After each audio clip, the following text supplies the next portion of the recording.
Welcome, welcome, welcome. Welcome back to Toxic and Thriving. I am Lady Shay. I'm Lady Bree. I'm Lady Dana. And I'm Lady J. So today's topic is, were you prepared to have children?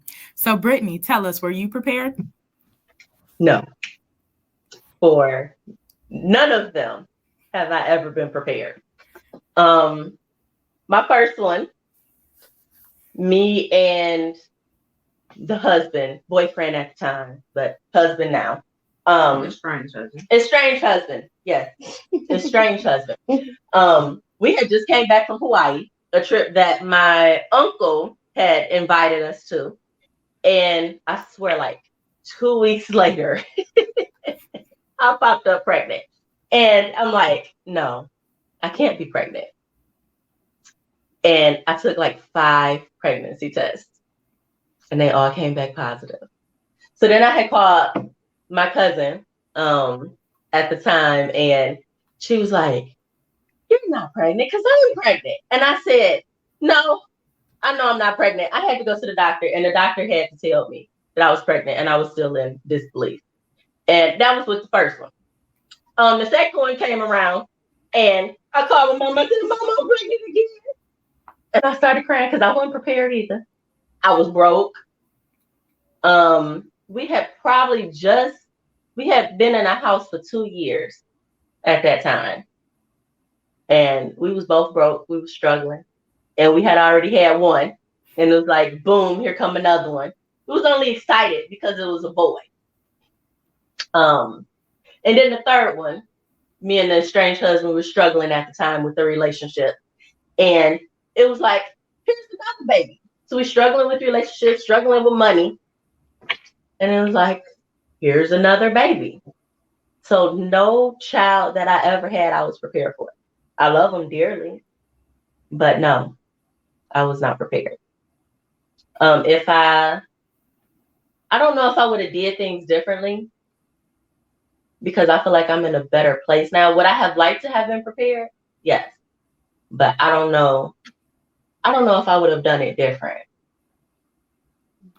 Because it might have not been the children that I had. Mm-hmm. That's an interesting conversation. We're going to put a pause on that. We can come back to that.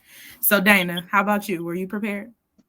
No, I was not prepared because I was living my best life. When I had my own place, own, job, I was, dating, my children's father, and I was also seeing somebody else out here in these streets. I was definitely out here in these streets. I was being, I was being me. Like, I was single, I was young, but when I found out I was pregnant, I'm like, oh. How old were you? When I found out I was pregnant, I was 23 with my first one. I was 23. Okay. I was still living my best life, but I was 23. Yeah. I was 23, and then I was just like, I had to tell him. He was like, at first he wanted me to get an abortion. Did not understand why. I'm like, this is my first baby. I ain't getting an abortion. If you want the abortion to happen, you pay for it. But if I gotta pay for it, I'm not having it. He didn't come up with the money, so I kept it. Yes. Did I know what I was? What to expect? Heck no. Like, I lost my job. I had 2 jobs. I lost my first job because the weight of being pregnant and then working as a custodian, that was a lot of hard work for me. So I had to take with my second job, which was less work for me. So had my first child, didn't understand how daycare worked, didn't know how I clueless to life. Yeah, I was clueless. Okay. But only thing I know was I love my son very dearly. And so I'm like, you know what? I ain't having no more kids. I did get on birth control. Birth control is not my best friend, right? At that point in time, because a year and a half later, popped up pregnant with my kid's father. Number two. Now that one, I'm gonna be honest, I didn't want to give that baby up for, want to get abortion with that baby because he wasn't doing right with the first one, and I was already struggling. But I couldn't come up with the money. My mom was helping me, but then stuff happened, so I ended up having, keeping my baby, even though I love the little brat. But it was hard. It was hard. I've gone through so much. He didn't want the second one, but we kept it pushing and kept it going. But it was very hard to having 2 kids under 2. Okay, so never knew that. So you say you wanted to give the second one up. Why didn't you do an adoption? Because this is how I feel with that. If that baby is coming out of me, and when he did come out of me, I fell in love with him. Like, I fell in love with both my kids. I fell in love. I'm like, oh my God. She even did the ugly cry. Yup. I was ready. So trying to giving a baby away that, I carried for, 9 months, it hurt my heartbeat. I heard, their heartbeat. That would probably been the hardest thing for me to do. And I'll probably be in a psychiatric hospital if I gave up my baby. I probably would. I probably just lost it. And that is for real. Yeah. Yeah. So it's a hard thing to do. I've seen people do it, and I don't know how. Like with our job, like I've seen people just be like, yeah, pop out the baby, take them, and they don't even care. So it's crazy how some people are attached so much and some care less to have a kid. I don't think that they care less. I think they care so much that they would rather that child have a better life with someone else rather than them, because they know they can't give them that life. But they don't also want to have it on their conscience to have the abortion. So I think it's in like a limbo. I think that it's like a better of 2 things. Does that make sense? It's like the best thing you can do, I guess they feel. I've never done adoption, but in my head, that's the only way I can conceive why someone would do that. Yeah. I've seen some of them, and some of them, they be out before the parents even come to get the baby, the actual baby. Even though I don't want to hold it, I don't want to touch it, I don't want to see it. You done pulled it out of me, give it to whoever you're going to give it to. And then I've seen others who, like you say, don't want to do it, but know that they can't support another child, or they can't support the first child in the first place. And I think for those parents, it is a very strong thing to do, because I know me, I think I'd rather struggle than to give my baby up. And I know that's sad, but I couldn't imagine having anybody come get my kid. And it was a struggle. It was a struggle raising 2 kids under 2. And it was hard because you have, my oldest son that's, we've been going through life together, and, he's up under me, but then I have this newborn and he needs attention. So it's just, I'm a single parent. Now, I will say, when my daughter found out that she was actually having a brother and he popped out into this world, she was not happy. Why? She was just not happy. And she was 3. Why she wasn't happy? Well, first he came on her birthday. So I had all these plans for her to take her to the Rainforest Cafe, and that just didn't happen. I had a doctor's appointment, and then we were supposed to go take her to the Rainforest Cafe, me and her dad. And I got stuck at the hospital, and I was crying like, no, this baby can't go today. I gotta take my baby to the Rainforest Cafe. I got to. And the lady was like, if you don't have this baby out, you is not gonna be back on your due date with this baby, because it is not gonna live. And I'm like, well, can't we just wait till tomorrow? Just tomorrow, and I will come back. And she like, no, we got to do it now. And I was so distraught. And I think you said that he had picked Zuri up from the daycare, didn't you? Yeah, so he picked Zuri up from the daycare. He was in a flash, running. And they came to the hospital. And I told her, I was sitting there with her, and I said, this is your brother. And she did not want to have no parts of it. She went and looked out the window. She looked at the cars. She did not want to be bothered with her brother. And I told her, I said, that baby's going to be born on Zuri's birthday. Watch. And she's like, no, he's not. No, he's not. Same day. Uh-huh. That was my fault. I ain't had nothing to do with that. That was him. But didn't I say I told you so? Well, at least they have something to share together for like forever. I don't like it. I feel like it is so unfair, because I feel like everybody should have their birthday to themselves. Like he should have his own birthday. She should have her own. And they gotta share. Okay, can I tell you something? My grandmother and my dad share the same day birthday. I mean, when they get older, they may like it because they can go out with each other and, you know, they had their own little thing. I don't think they mind it now. Like, they seem okay with it because they get their own separate cakes and, you know. Yeah. So, Shantae, were you prepared to be a parent? Oh, no. Nope. I think Bryson, I was like Dana, living my best single woman life. Yeah, and you had came to me talking about you pregnant. I'm like, no, you're not. I was just like, I was dating. I wasn't in a relationship with anybody. I was dating this one particular gentleman who is not my husband. And I think at first I was like very much so like Dana, like, let's get an abortion because I'm not, no, we're not even in a relationship. I don't know you. You don't know me. Let's not. And he was adamant about having his child. And I was just like, yeah. Which is different because normally men will be like, okay. Yeah, no. Whatever you want to do, okay. Whatever. Like, that's how it was. Let's go. But he was like, no, I will tie you to a bed till you have my baby. And I was just like, oh, okay. So by the time I got to the point of even seeing a doctor, I was way too far along. I had like literally a week to make a decision. And by the time I got to the next appointment, she was like, yeah, I told you a week. I meant like 2 days. And I was just like, okay. So for that one, I think all in all, the experience was great. I did have gestational diabetes, which was hard. I had that too. I had pre-gestational diabetes though.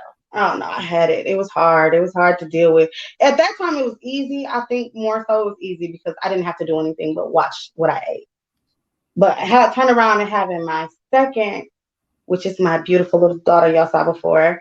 I think it was a little baby Zoe. I think it was a little bit harder, especially mentally, emotionally. It was a lot harder because like we weren't planning Zoe. Zoe was not planned at all. It's just an anniversary day, I guess you would say. And my grandma would always say, y'all have babies around tax time. Y'all must be happy around y'all have tax time babies because y'all be happy then. Y'all got some money. So she, both my kids' birthdays are in October. So I kind of feel Brittany when talking about them sharing a birthday. They're like literally close. 2 weeks apart. And it's just like, I wanted her to. We just throwing it out there. What do you do with that? Because his birthday and then 2 weeks later is her birthday. Hers. So like, do you share them together? Will you share them together? Or no, Brenda, I'm not doing that. Brenda wants to do that. Well, because I'm like, they so close. So do you spend money here and then you spend money there? And you do it together? But because me, I feel like they're completely 2 different children. So they will get completely 2 different birthdays.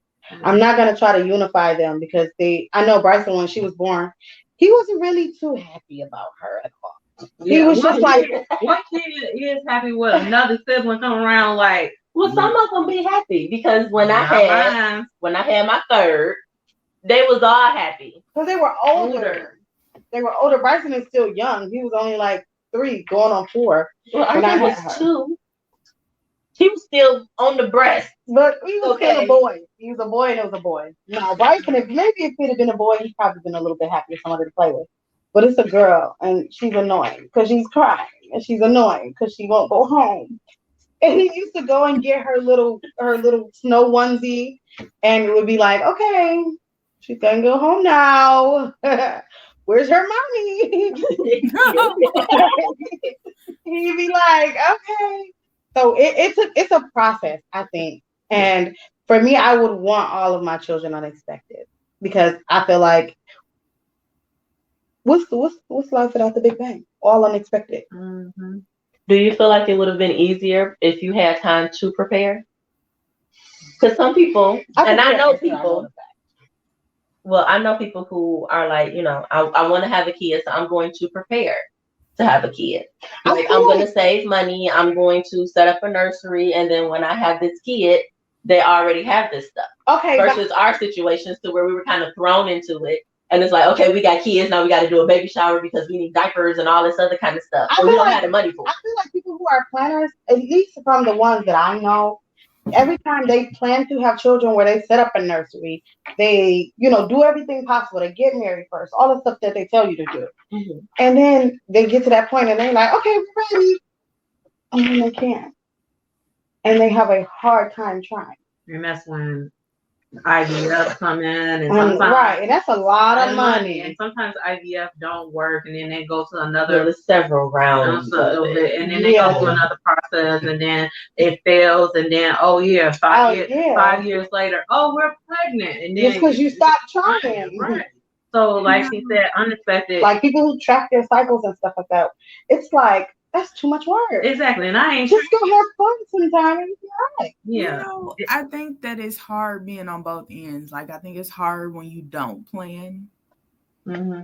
But I know my life has always been to plan things, more or less. Some things have been spontaneous, but I feel like children should be planned in my mind. And so why do you feel like you should plan? Because you never know how your life is gonna go. Right. Like tomorrow, you could meet. You can meet, right? And you be like, I want to have a baby, but y'all can't.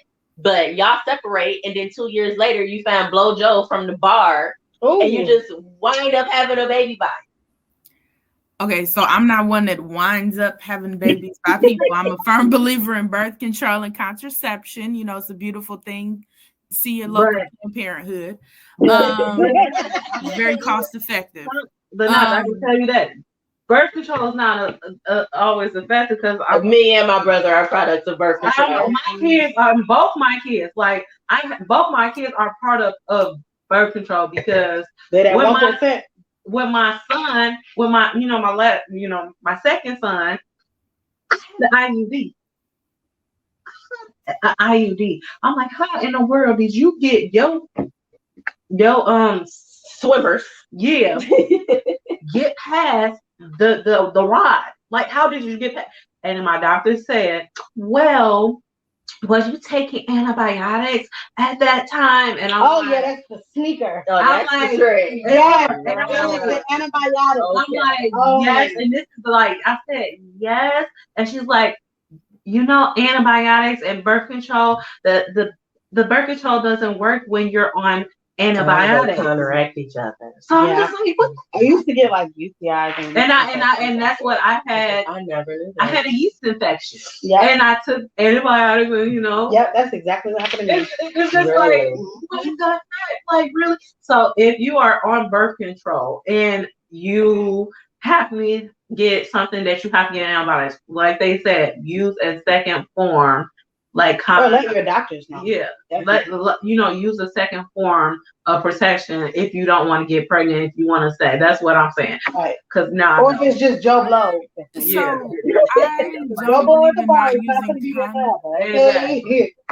So what I would say is I don't believe in not using condoms with people you have known less than a year.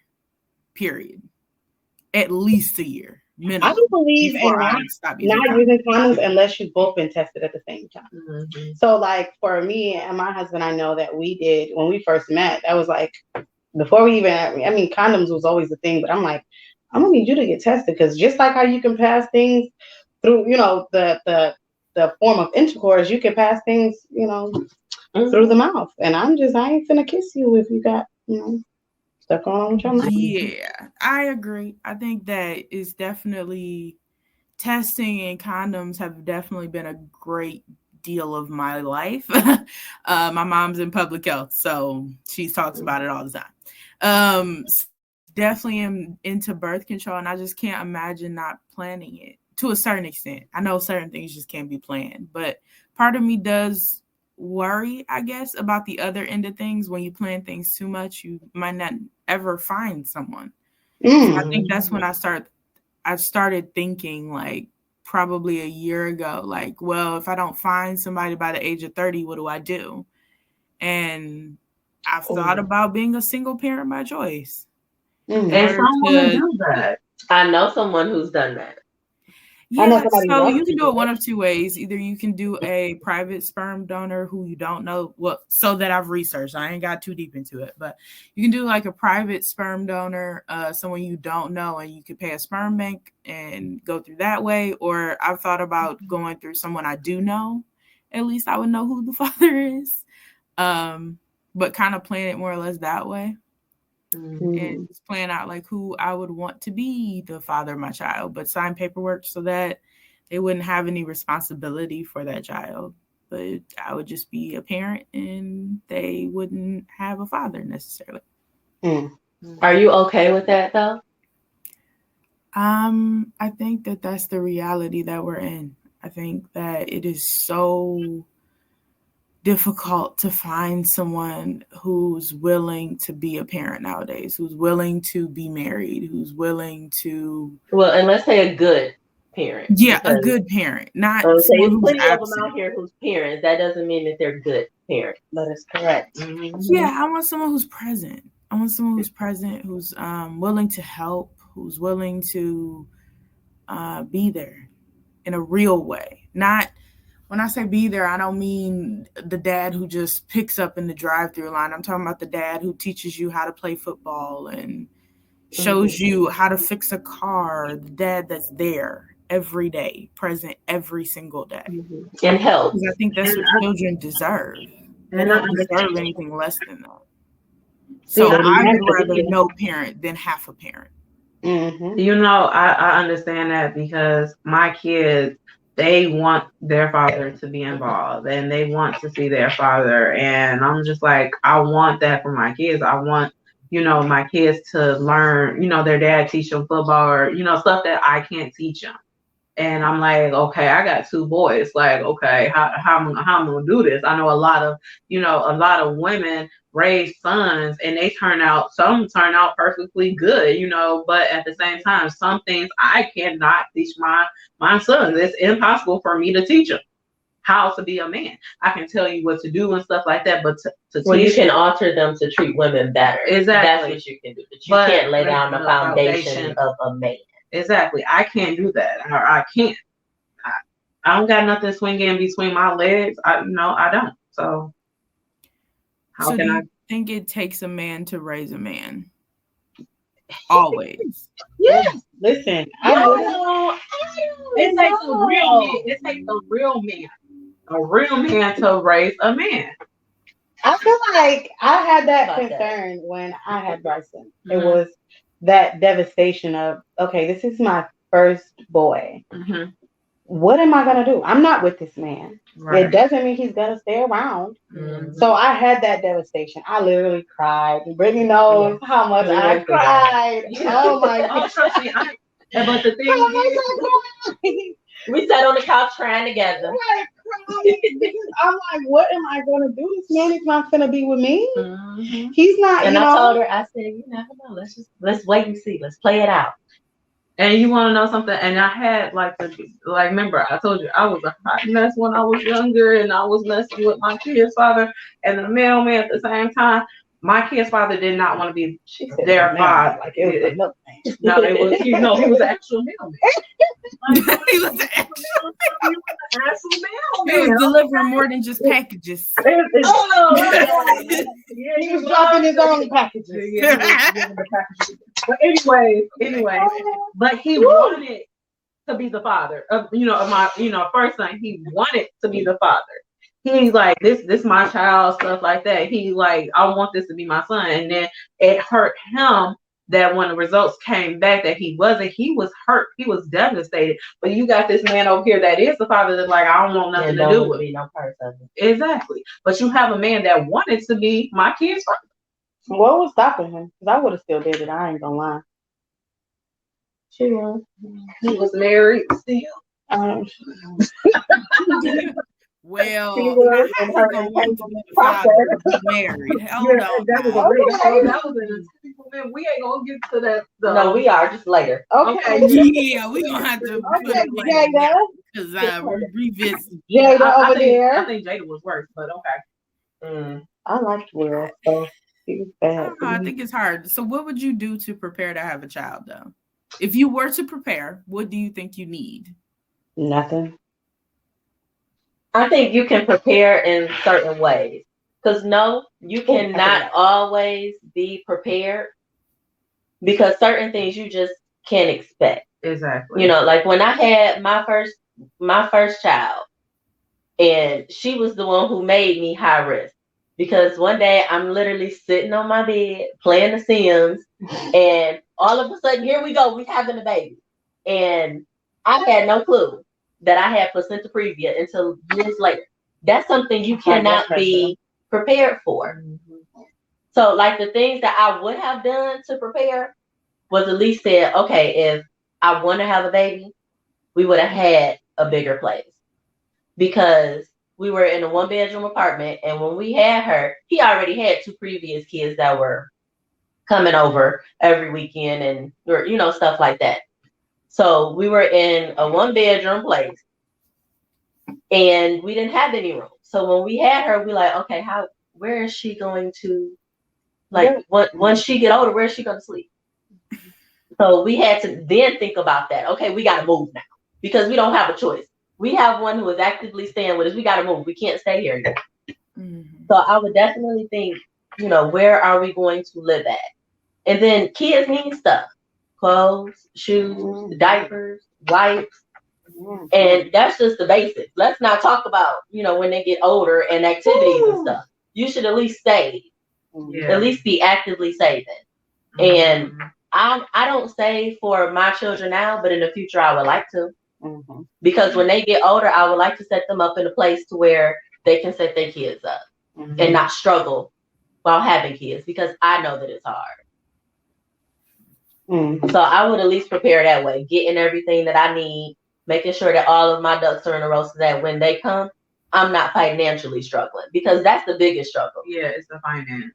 And even though you feel like it's a mental thing, you're struggling mentally. Normally, you're struggling mentally because your finances is not together when you have children, because they're expensive. Yeah. Oh yeah, that ain't no joke. I think for me, I would definitely this time. I mean, Zoe taught me so much about doctors. I think I am a firm believer, because I am an African American woman, firm believer in finding a woman of my skin tone. Yeah. I think, or like an OB of my skin, or any other minority. OB, like I love mine, and she is of my skin tone, and I love her. Like I was not gonna have my last baby if she was not in that room. I said, this is not happening until she gets here. I need her. I mean, yes, it wasn't a lady that I would have chosen to have, you know, deliver Zoe, but she was really nice. She was she was also a plus size woman with diabetes who understood the risk of having a C-section. And your concern. Yes, she was, but my doctor wasn't. He was a male, and he was. And that's the thing, if your doctor is not listening to you, it's not the doctor for you. No. But then I met another doctor who I was at some other hospital, and it was garbage. I mean, like, I have diabetes, so it scared me when I had Zoe, because I'm like, oh, you know, this is gonna be easy because I did it with Bryson. It's gonna be walk in the park. And this time, instead of going from, you know, taking no medicine, you know, with diabetes, and then having to take an insulin every day. So having somebody to watch over you as you take these medicines, because you have to carry your baby, but it also they have to level your blood sugar. So for it to have, you know, been in one hospital, I guess you would say, like, what is it that you call it? Like being with one hospital and then going over to a different, transferring, and then finding somebody who is gonna meet your need and your concern, who listens to you regardless of what you say or what you feel, how crazy it sounds. Because I've said some crazy stuff. Like, listen, I had to go to so many ultrasounds because Zoe needed an ultrasound every week just to make sure she was growing properly. So like how you would go see the doctor at the end of every week, you'd be seeing him once a week. I was doing that once a week for all ultrasounds. Oh gosh, that's a lot. It was a lot. I had to start it earlier because I was high risk. So I think at about 25 weeks, I would start doing every week. No, yeah, I was at 25. Yeah, 25 weeks doing it every week, and it wasn't even seeing the doctor. I was just going for ultrasounds. So I would see the doctor every week, go to ultrasounds every week, and then still be meeting with the diabetic specialist. So it was a lot for me, at least having Zoe. I don't think I have any more, but it was a lot to have Zoe, and it was better to be in a place where it was people of my skin tone who understood that no, it's not something you want to have. Diabetes is not something you want to have. It's not something you want to deal with, but it happens. And unfortunately, it wasn't because of poor diet. It was because I had a big baby before, and something that you can control. Yeah. So like when I had my second, I had hypertension, and I swore, I'm like, no, I don't have hypertension. I went to the doctor and I told him, you're wrong. My blood pressure is not high. I said, I can fix this. And he's like, go home. In 2 weeks, you come back. If you have not fixed it, you're going on medicine. And I said, okay, I'm going to fix this. We taking apple cider vinegar shots in the kitchen. I'm drinking salad all week, pounding water down. So I'm like, yeah, we're going to fix this. I don't have high blood pressure. Went back to the doctor. It was still high. Mm-hmm. Yeah, that was where your preeclampsia come from. Yeah. Mm-hmm. Oh, and then I had preeclampsia bad with Zion. Mm-hmm. It was horrible. I was at like 200 over 160. Ooh. Yeah, it was bad. They had to put me in the hospital. That was the only thing I had good. I was good on my blood pressure was A1. They gave me that magnesium though. The blood sugar was the problem for me. Wow. You want to know something? I did not experience nothing you guys experienced. Yeah, and see, she had her baby vaginally. I did C-section, and I wanted to do vaginally so bad, and I wanted to do a natural birth. Oh no! And this one here got to experience all of it. I experienced. No. The first one was, that that delivery was like a little bit hard because it's your first baby. You don't know what to expect. That lasted longer than what I wanted to expect. But my pregnancy was good. They did test me because diabetes do run in my families. They did test me. I was fine with both my pregnancies. But like my second one, I was just like, hey, let's get this. I'm not about to be how I was with a G. I was a G, so I would walk and I would do everything. My blood pressure was good, and I'm like, okay, let's get it. And I don't know if I had so much adrenaline. They said, okay, he's right there, because at first they told me, okay, you're at, I think they said I was at 6 or 7 centimeters, and when they checked, and I said, okay, and one of y'all help me go to the bathroom. Okay, I know how it feels when it's time to push. So I'm like, I had 2 nurses helping me to the bathroom. I'm like, hold up, wait, hold on, because the feeling is, feel like you gotta poop. That's how it feels. Feel like you gotta poop. And I'm like, he coming. And then they said, no, you're just, such and so. I'm like, look, lady, I know how it feels, when a baby coming. He coming. I can feel his big old head coming. So I got to the toilet, and then they walked me back. I'm having contractions. They said, okay, and they said, nope, stop. We see the head. So you have a swarm of doctors and nurses coming in. Next, okay, time to push. I pushed that sucker out on 2 pushes. Yeah, I was completely different. Yeah, 2 pushes, and then next thing you know, I'm up like, hey, mama, because my mama calling me. She video chatting me because she couldn't be there. I'm like, look here, leave me alone. I pushed the baby out. I called her. Hi, mom, here go your grandson. She said, no, you didn't. I said, what? She said, you supposed to video. I said, mom, I had no time. I had no time to video chat you. Sorry. She said, put that baby out, didn't you? I'm like, yeah, shit. It was. Yeah, see, that's what you would like. Yeah. I didn't have any of that. None of that. None of the easy going. And then, like, let's try the epidural in the back with the big long needle. No epidural. Which was pain in the butt. Everything I did was as much as I heard. Yeah. Oh my God. And I had a what do you call it? It was they had to do a spinal tap. I did that too, yeah. Because I was having, so after they had did the epidural in me, I guess the bone marrow didn't close back up. Mm-hmm. So every time I got up, I would have these excruciating headaches. And they had to go put a blood patch. That's what it was. They put a blood patch. Mm-hmm. So they had to take me back into the OR and they had to stick the needle in there again and fill the space. Yeah. Because that was the only thing that was going to work. Praise God, I didn't have that. See, that's what they don't tell you about having kids. I think You don't go through all of that. I think that was the only thing for me as far as like having Zoe, because that's the only one I really remember. Bryce and I got put to sleep, but having Zoe, I think, was the craziest experience, being awake. And see, I was awake all 3 times because I refused for you to put me to sleep. Awake, and I was like shivering, like it wasn't cold. It wasn't cold in the room. No, but you're cold. It's your body is cold, but I guess it was like a reaction to the drug. But it was like the most terrifying, and the people just talking. And I felt like I was laying there and going kind of like in and out. Like I felt like I would sleep for a while and then I would wake up. No, and they would be like, "Here come a big push! Don't move! Here's a big push! It's gonna feel like an elephant on your chest." And that's when I felt like I was about to die because it literally feels like an elephant was on my chest. I didn't feel that. They like dropped the curtain for me to see her come out, and I was just like, "Oh, this is what you do." Now you know what? With Zion, he was like, because I was so afraid. I was so afraid that he was gonna be ugly, and I don't know why. They are ugly when they first come out. I don't know why though, but I told her, I said, "Let me know if he's ugly."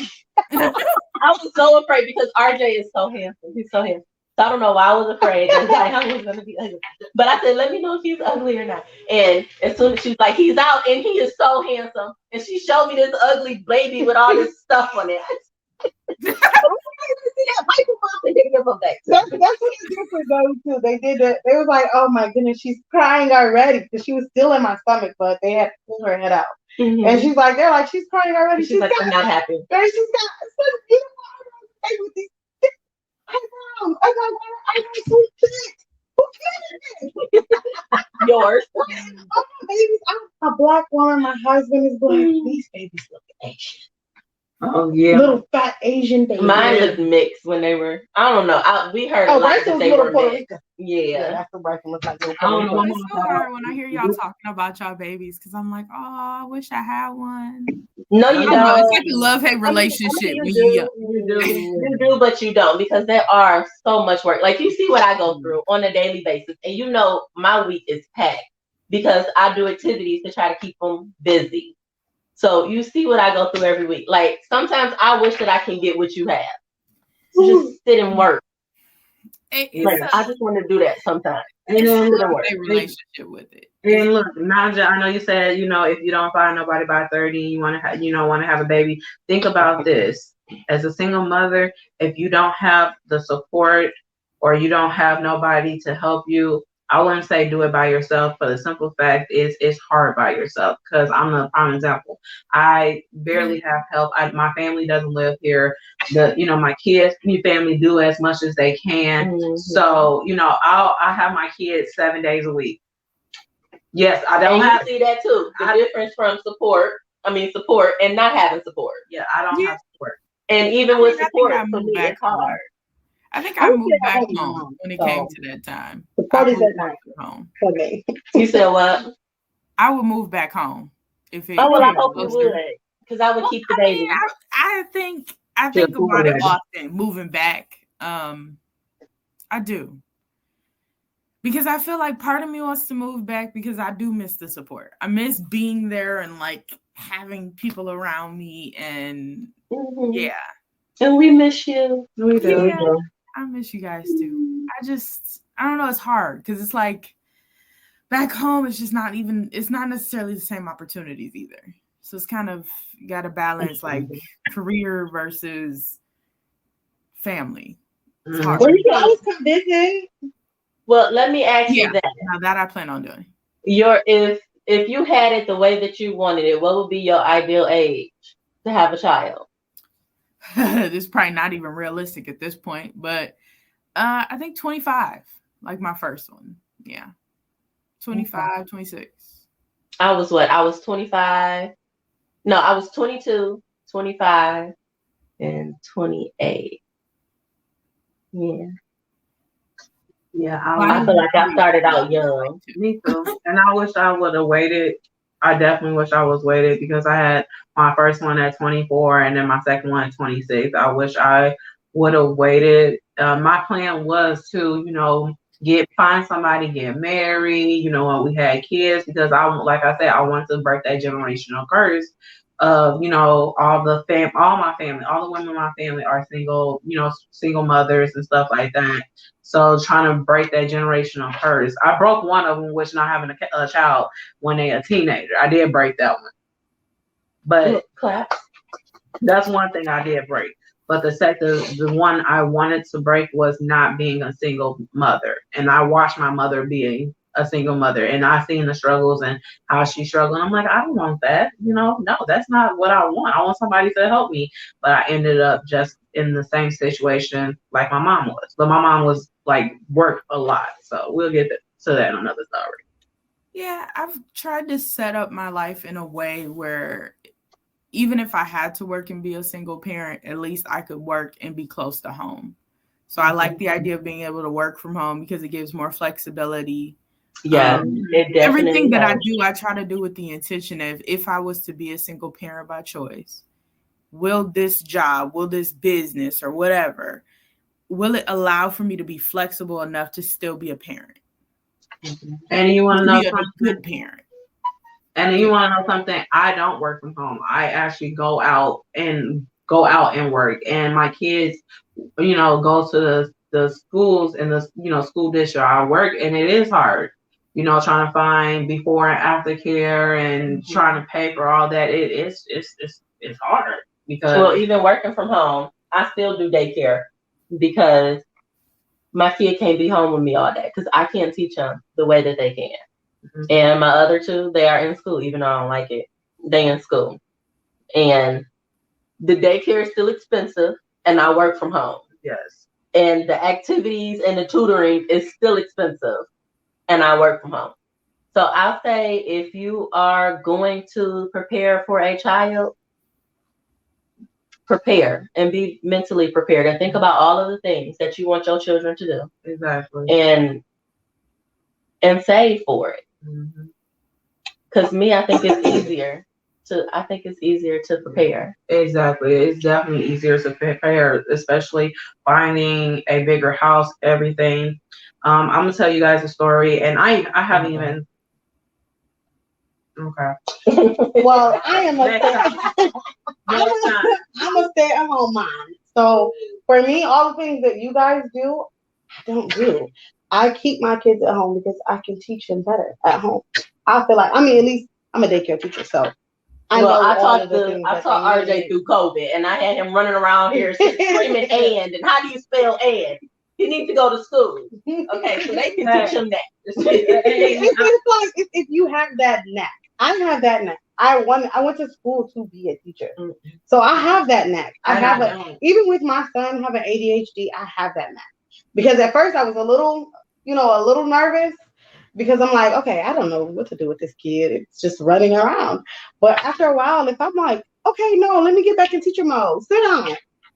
Open your book. Let's color this page. Yeah, let's you gotta do be this. His teacher and not his mama. Yeah, you gotta take your feelings out of it and be like, listen, you another one of them little kids I'll be watching. You finna sit down and do your work. Or we're gonna do activities like Brittany said, but you really learn how much a child knows as they grow. And kids are sponges, so they absorb everything. Exactly. Their minds are so remarkable to me because they soak up just a little, little babies. They can tell you what you said and spit it right back out at you. Right. Or even like this laugh. Yeah. Like even with Zoe at home, I notice she can tell me she's hungry. Even though I'm not breastfeeding anymore, she's showing me she's hungry. Like she'll gnaw her hands or she'll eat different things. But it's just like before you could just poke on her cheeks and know. But now she's like, okay, no, I'm hungry. And I've tried everything in the world. And she's like, no, I'm hungry. Or it'll be like different things where she's used to a routine that I set of getting up in the morning. She knows, okay, I'll give you a bottle, lay down, go back to sleep. She knows that routine now. Yeah, she didn't have that growing to get into that routine. Yeah, she didn't have that at first, but it's amazing to see how their brains absorb and grow. And my thing is, if you're preparing, just save, because no matter how much you think you got it together, you probably don't. Even still, when you say you It's a probably lot. still ain't got it together. So where does finding a good partner to have a child come in? Like, what kind of partner should you be looking for? Girl, I don't know. Because I thought I had the one and I didn't. I had the one. I'm sorry. My husband loves my kids. Oh to death. Well, where'd you my find him? Is that an husband loves Amazon? our kids too, but he wasn't the one. So where you find him? He got a brother? Is it on Amazon? Like, let me know. I'm single. I'm He got a brother lucky. because I'll take the brother. The brother, the uncle, the cousin. Yeah. Something. Is it on Amazon? Like Walmart? Where we go? Right, can we buy I got him the Walmart Plus. Listen, my baby is a rare breed for me. Okay? Apparently. Very. Like, it's very rare that you find a man like my husband. I don't have to work. I mean, And that is rare. And it's like, it's not even that I don't have to because we don't need the money. It's just because we good. He knows that I do my job as a teacher at home. I can do that at home. It's no better place to do it than with your own children. So he allotted me that life of being a single mom, not a single mom, but a stay-at-home mom, where I can take care of my kids and build a home. And that's it. I think he was raised that way. I mean, I think in an ideal world that would be nice, but I've never, and this is where it gets sad for me because once again, I've never met an inkling of a person that is male, that would even consider that as a possibility. Most of the men I've met, let me clarify, because not all men are like this. But most of the men that I have met, talked to, dated, interacted with, they don't, it just is not a thing. Like, even the idea of getting married is like pulling teeth.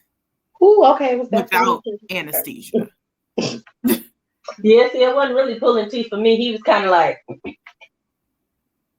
you gonna say yes? And I'm like, okay. Yeah. I don't think it's like even pulling teeth. I think for men, it's this. I think they're afraid of the commitment. Like, no, my husband told me, at least for him, because he's always wanted to marry me. He always wanted to marry me. But in his mind, he felt like everything needed to be together.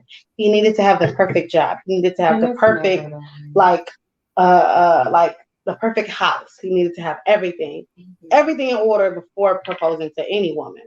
And I'm just like, in my mind, I had to tell him, and I think it was even Martin, an episode of Martin where he was trying to propose to Gina, and it was just like a man told him, "You'll never have everything together." Yeah, and we don't really care about all of that stuff.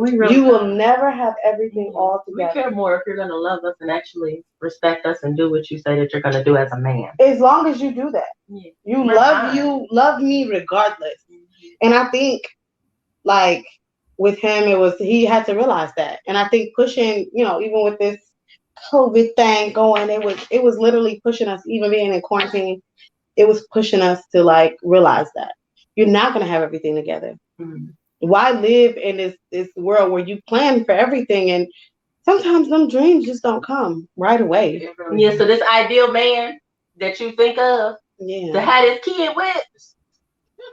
Well, I recognize that a lot of the things online. He on Amazon. He might be on Amazon. Yeah. I recognize that there's no perfect man. I just think that certain things you just need, like you were saying, like that follow through. Like, I feel like where do you find someone that'll follow through on what they say they're gonna do? That's the life. That's the how everybody plays the game of life. Mm-hmm. Right? And out of all the people you've ever known, you included, out of all of the people you ever know, not everybody was dealt the same cards as you. And they deal with things differently.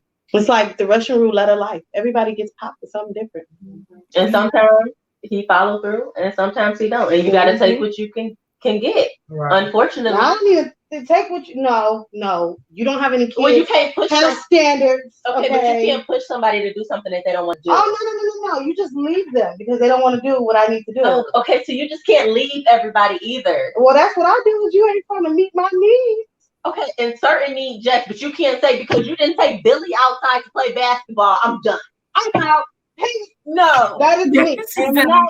person. Oh, God. That is me. I am out because We're ending this with that nonsense. yes. Yes. Well, thank you for the knowledge and learning what to do when preparing for children, or what you think some good suggestions are, whether or not you should plan, and what you would do differently, and parenthood in general, like how to begin that journey of wanting to be a parent, you know? Right. Mhm. I think it was very informative in a lot of ways. So I think all in all, if everybody is in agreement, I think our next topic should be what? What do y'all think? I don't know. We'll pick and get back to it. It's going to be something different, though. It's not going to be here. Well, okay.